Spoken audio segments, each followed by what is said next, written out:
आज जितिया व्रत है। जितिया व्रत के उपलक्ष्य में माताएं जो भी होती हैं अपने बच्चों के दीर्घायु और समृद्धि के लिए ये व्रत करती हैं। और जीवित पुत्र का व्रत कथा को मैं पढ़ने जा रहा हूँ। व्रत की शुरुआत में पूरी फास्टिंग रहनी पड़ती है, पूरे दिन भर निर्जल होकर, और अगले दिन इसका पारण होता है। कथा की शुरुआत इस तरह से हो रही है। एक बार नैमिषारण्य के निवासी ऋषियों ने संसार के कल्याणार्थ सूत जी से पूछा, हे सूत, कराल कली काल में लोगों के बालक किस तरह दीर्घायु होंगे, सो कहिए। सूत जी बोले, जब द्वापर का अंत और कलयुग का आरंभ था, उसी समय बहुत सी शोकाकुल स्त्रियों ने आपस में सलाह की कि क्या इस कली में माता के जीवित रहते पुत्र मर जाएंगे। जब वे आपस में कुछ निर्णय नहीं कर सकीं, तब गौतम जी के पास पूछने के लिए गईं। जब उनके पास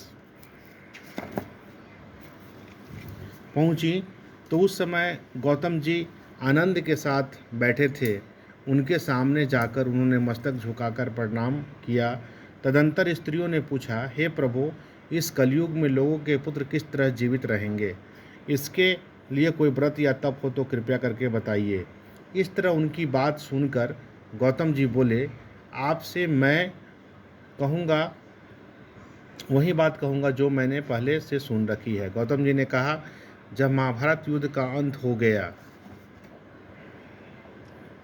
और द्रोण पुत्र अश्वत्थामा के द्वारा अपने बेटों को मरा देखकर सब पांडव बड़े दुखी हुए, तो पुत्र के शोक से व्याकुल होकर द्रौपदी अपनी सखियों के साथ ब्राह्मण श्रेष्ठ धौम्य के पास गई और उसने धौम्य से कहा, हे विपेंद्र, कौन सा उपाय करने से बच्चे दीर्घायु हो सकते हैं, कृपया करके ठीक ठीक कहिए। धौम्य बोले, सतयुग में सत्य वचन बोलने वाला, सत्य आचरण करने वाला समदर्शी जीमुत वाहन नामक एक राजा था। एक बार वह अपनी स्त्री के साथ अपनी ससुराल गया और वहीं रहने लगा। एक दिन आधी रात के समय पुत्र के शोक से व्याकुल कोई स्त्री रोने लगी, क्योंकि वह अपने बेटे के दर्शन से निराश हो चुकी थी। उसका पुत्र मर चुका था। वह रोती हुई कहती थी, हाय, मुझ बूढ़ी माता के सामने मेरा बेटा मरा जा रहा है। उसका रुदन सुनकर राजा जीवुत वाहन का तो मानो हृदय विदीर्ण हो गया। वह तत्काल उस स्त्री के पास गया और उससे पूछा, तुम्हारा बेटा कैसे मरा है। बूढ़ी ने कहा,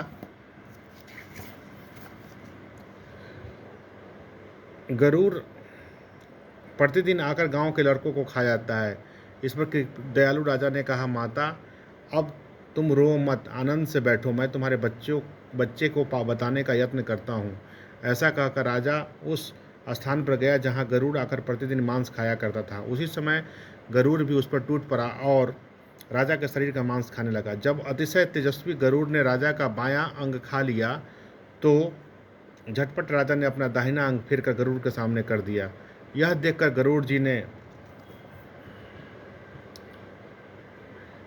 ने कहा, देव योनियों में तुम कौन हो, तुम मनुष्य तो नहीं जान पड़ते। अच्छा, अपना जन्म और कुल बताओ। पीड़ा से व्याकुल मन वाले राजा ने कहा, हे पक्षीराज, इस तरह के प्रश्न करना व्यर्थ है, तुम अपनी इच्छा भर मेरा मांस खाओ। यह सुनकर गरुड़ रुक गए और बड़े आदर से राजा के जन्म और कुल की बात पूछने लगे।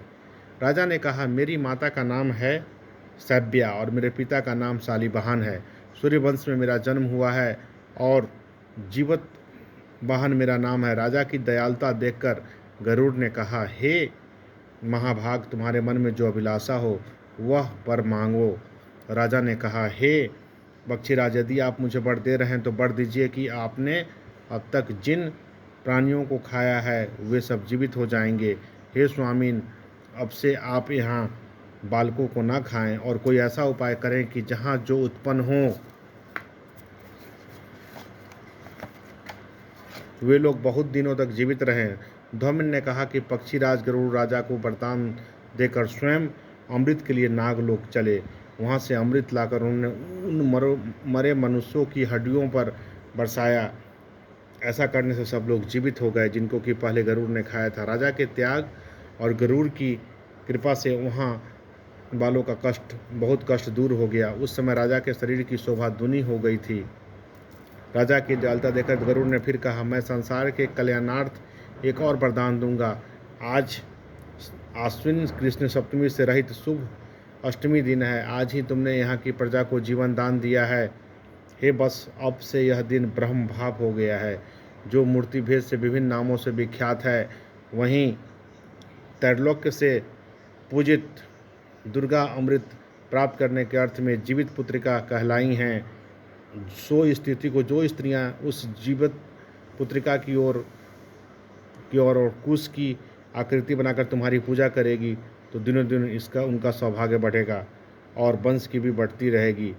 हे महाभाग, इस विषय में विचार करने की भी आवश्यकता नहीं है। हे राजन, सप्तमी से रहित और उदया तिथि की अष्टमी को व्रत करें, यानी सप्तमी विध अष्टमी जिस दिन हो उस दिन व्रत न कर शुद्ध अष्टमी को व्रत करें और नवमी में पारण करें।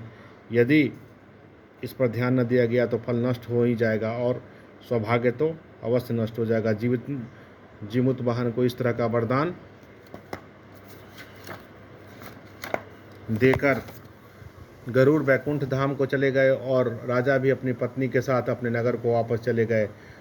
धौम्य द्रौपदी से कहते हैं, हे देवी, मैंने ये अतिशय दुर्लभ व्रत तुमको बताया है। इस व्रत को करने से बच्चे दीर्घायु होते हैं। हे देवी, तुम भी पूर्वोक्त विधि से यह व्रत और दुर्गा जी का पूजन करो तो तुम्हें अभिलषित फल प्राप्त होगा। मुनिराज धौम्य की बात सुनकर द्रौपदी के हृदय में एक प्रकार का कौतूहल उत्पन्न हुआ और पूर्ववासिनी स्त्रियों को बुलाकर उनके साथ यह उत्तम व्रत किया। गौतम ने कहा, यह व्रत और इसके प्रभाव को किसी एक चिन्ही ने सुन लिया और अपनी सखी सियारिन को बतलाया।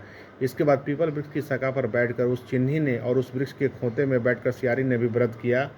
फिर वही चिन्ही किसी उत्तम ब्राह्मण के मुख से यह कथा सुनाई और पीपल के खोते में बैठी हुई अपनी सखी को सुनाया।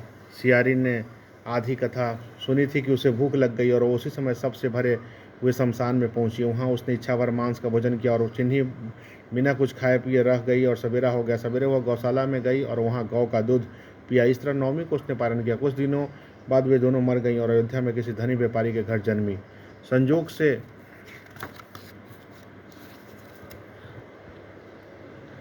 से दोनों का जन्म एक ही घर में हुआ, जिसमें सियारिन ज्येष्ठ हुई और चिन्नी छोटी।